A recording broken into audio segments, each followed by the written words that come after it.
আগামী 30 জুনের মধ্যে আপনাদেরকে এই সমস্ত ঋণ খেলাপে আর অর্থ পাচারকারীদের নামের তালিকা প্রকাশ করতে হবে, তাদের বিরুদ্ধে আইনগত ব্যবস্থা নিতে হবে। আর তা না করলে আমরা আবার আসব। আজকে আমরা যতজন এসেছি আরো বেশি সংখ্যায় আসবো। হয় অফিসে থাকবেন, বাংলাদেশ ব্যাংকের কর্মকর্তা থাকবেন, আর না হয় ছেড়ে চলে যেতে হবে। অতি বাম অতি ডান এগুলো বলে লাভ নাই।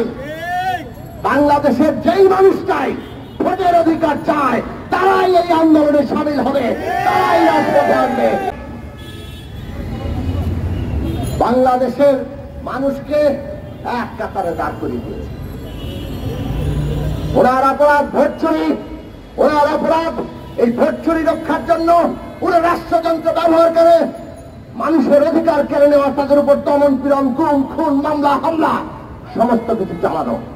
আর এই রাষ্ট্র ক্ষমতা যারা ব্যবহার করতে পারছে তাদেরকে অবাধে লুটপাটের সুবিধা দেওয়া, সেটা ব্যবসায়ী হোক আর সেটা রাষ্ট্রের কর্মকর্তারা হোক। কাজেই আপনার এই অপরাধ আপনাকে উৎখাত করার জন্য যথেষ্ট। জনগণ সেই সংগ্রাম করবে। আর কি অতি বাম অতি ডান এগুলো বলে লাভ নাই। বাংলাদেশের যেই মানুষটাই ভোটের অধিকার চায় তারাই এই আন্দোলনে সামিল হবে, তারাই রাজপথে আসবে, তারাই আপনার উৎখাতের পেছনে কাজ করবে। সুতরাং রাজনৈতিক ফন্দি ফিকির করে লাভ হবে না। শেখ হাসিনাই 18 কোটি মানুষকে এক জায়গায় দাঁড় করিয়ে দিয়েছে। আজকে শেখ হাসিনার বিরুদ্ধে সেই 18 কোটি মানুষকে তার ভোটের অধিকার, তার মর্যাদা, তার জীবিকার নিশ্চয়তার জন্য লড়তে হবে। বন্ধুরা আমার, আমরা আজকে পরিষ্কার করে বলে যেতে চাই, এই অর্থ বছরের মধ্যেই আগামী 30 জুনের মধ্যে আপনাদেরকে এই সমস্ত ঋণ খেলাপে আর অর্থ পাচারকারীদের নামের তালিকা প্রকাশ করতে হবে, তাদের বিরুদ্ধে আইনগত ব্যবস্থা নিতে হবে। আর তা না করলে আমরা আবার আসব। আজকে আমরা যতজন এসেছি আরো বেশি সংখ্যায় আসব। আমরা বিশ্বাস করি বাংলাদেশের মানুষ আমাদের সাথে আসবে।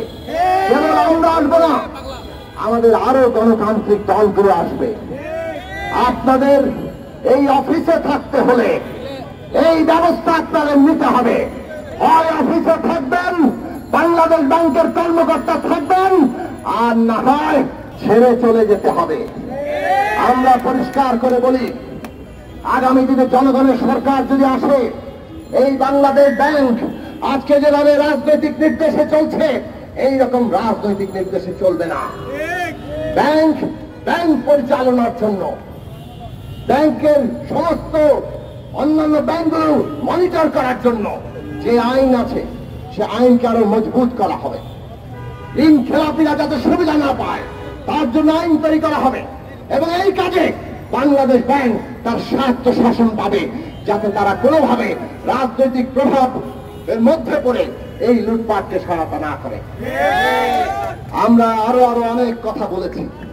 31 দফার নতুন রাজনৈতিক বন্দোবস্ত, এরা এই শেখ হাসিনার সরকার যে ব্যবস্থা কায়েম করেছে তাতে আর একটি নির্বাচন এই ব্যবস্থার অধীনে হবে না।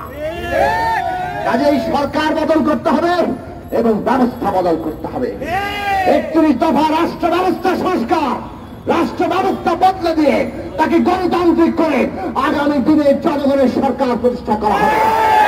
আজকের এই সংগ্রাম জনগণের সরকার প্রতিষ্ঠার সংগ্রাম। আজকের এই সংগ্রাম মানুষের ভোটাধিকার, তার মর্যাদা, তার নাগরিক অধিকার, তার নিরাপত্তা প্রতিষ্ঠার সংগ্রাম। এই সংগ্রামকে আপনারা জয়যুক্ত করবেন সেই আহ্বান জানিয়ে আজকের এই সমাবেশ বিক্ষোভ আমরা এখানে সমাপ্ত ঘোষণা করছি।